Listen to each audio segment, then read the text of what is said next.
अस्सलामुअलैकुम dear friends.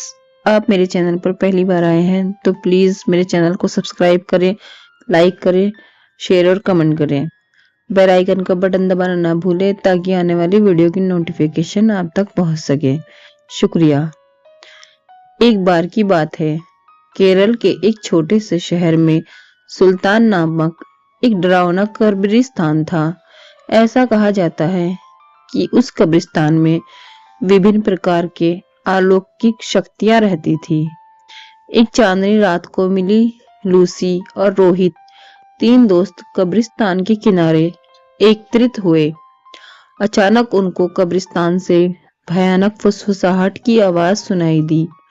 आवाज कहाँ से आ रही है, ये देखने के लिए वे हाथ में टॉर्च लेकर सावधानी से कब्रिस्तान के गेट के अंदर घुसे। जैसे ही वे कब्रिस्तान में दाखिल हुए, हवा तेज चलने लगी। अचानक उन्होंने एक इंसान को एक मकबरे के पास टहलते हुए देखा। वो उदास और खोया हुआ दिखाई दिया। इसलिए बिली, लूसी और रोहित उसके पास आए और पूछा, कौन हो तुम और इतनी रात को यहाँ क्या कर रहे हो? तो उसने जवाब दिया कि मैं एक आत्मा हूँ और मेरा नाम अकबर है। अकबर ने उन्हें उस भयानक अभिशाप के बारे में बताया जो इस कब्रिस्तान की सभी आत्माओं को परेशान करता था। हर रात प्राचीन चुड़ैल जागती थी और कब्रिस्तान पर जादू करती थी। अकबर जैसी मासूम आत्माओं को अपने वश में कर लेती थी। अभिशाप को तोड़ने का एकमात्र तरीका कब्रिस्तान के पीछे जंगल में एक पेड़ के नीचे छिपी हुई मंत्र पुस्तिका को ढूंढना और आधी रात से पहले उसे नष्ट करना था। जादुई पुस्तक ढूंढने की दृढ़ संकल्प लेकर बहादुर तिकड़ी अपने मिशन पर निकल पड़ी। उन्होंने अंधेरे में मकबरे के बीच रास्ता खोजा जंगल में जाने के लिए और इस बात का ध्यान रखा कि आराम करने वाली आत्माओं को परेशान न किया जाए। रास्ते में उन्हें बोनस नामक एक शरारती छोटे कंकाल का सामना करना पड़ा जो उन्हें जादू की किताब खोजने में मदद करने के लिए तैयार हो गया। वह कंकाल उन्हें एक बहुत पुराने आम के पेड़ के पास ले गई और कहा, इस पेड़ के पत्ते सब अपने पास रख लो। अगर ये पत्ता तुम्हारे पास रहेगा तो वह चुड़ैल तुम्हारा कुछ नहीं बिगाड़ सकती और ये पत्ता तुम्हें जादुई किताब हासिल करने में मदद करेगा। यह कहकर वह कंकाल वापस कब्रिस्तान की तरफ चला गया। आम के पत्ते को अपने हाथ में लेकर तीन दोस्त जादुई किताब ढूंढने लगे। बहुत ढूंढने के पश्चात जंगल में झील के अंदर उन्हें छमाता हुआ दिखाई दिया। रोहित को तैरना आता था तो उसने झील के अंदर जाकर चमकता बॉक्स ले आया। जैसे ही आम के पत्ते को बॉक्स के ऊपर रखा, वैसे ही बॉक्स खुल गया और चमकती हुई जादुई किताब बाहर निकल आई। आधी रात करीब आते ही वे तीनों अपने हाथ में जादू की किताब लेकर श्राप को तोड़ने के लिए कब्रिस्तान की तरफ बढ़े। कब्रिस्तान में आकर वे किताब को खोले और एक प्राचीन मंत्र को पाठ किया। मंत्र पाठ करते ही जमीन कांपने लगी और कब्रिस्तान में एक तेज रोशनी छा गई। वह चुड़ैल जाग गई और गुस्से में दिखाई दी, लेकिन उसकी शक्ति धीरे धीरे कमजोर हो गई थी।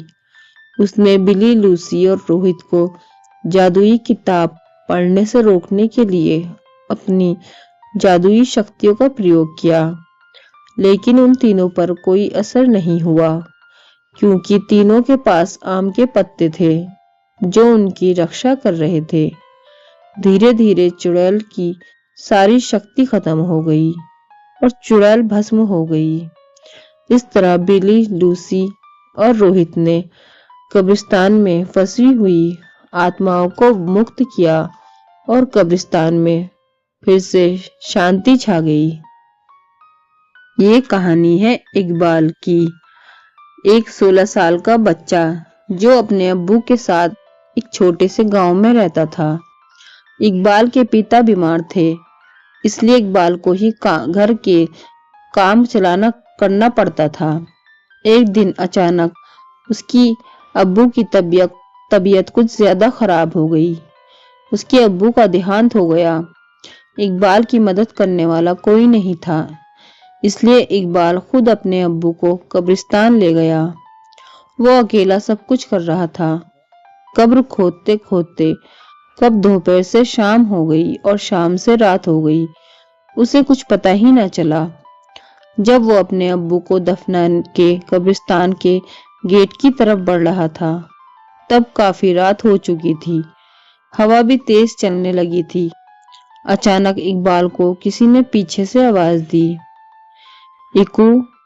जब उसने पीछे मुड़कर देखा तो कुछ नजर नहीं आया। सिर्फ इकबाल के अब्बू उसे इकू कहकर बुलाते थे, इसलिए इकबाल ने सोचा शायद उसके अब्बू से पुकार रहे हैं। पर जब इकबाल ने जोर जोर से अब्बू अब्बू कहकर पुकारा, फिर भी कोई जवाब नहीं आया। तब वो डर गया और जल्दी जल्दी गेट की ओर बढ़ने लगा। लेकिन जैसे ही इकबाल गेट के नजदीक पहुंचा, अचानक गेट बंद हो गई। वो एकदम से घबरा गया। कब्रिस्तान की दीवारें और गेट इतनी ऊंची थी कि उसे किसी भी तरह पार नहीं कर सकता था। कब्रिस्तान की एक गेट के जो पीछे की तरफ था, लेकिन उस गेट तक जाने के लिए इकबाल को वापस कब्रिस्तान के बीच से होकर जाना पड़ता। किसी तरह हिम्मत जुटाकर उसने दूसरे गेट तक जाने का फैसला किया। वो सुनसान कब्रिस्तान के बीच से जा ही रहा था कि अचानक उसे दूर एक आदमी खड़ा हुआ दिखाई दिया। वो उस आदमी के पास गया और पूछा, कौन हो तुम? उस आदमी ने कोई जवाब नहीं दिया। इकबाल फिर से उससे पूछने ही वाला था कि उस आदमी का सिर अचानक पीछे घूम गया। उसकी दोनों आंखें लाल थी और इकबाल को गुस्से से देख रहा था।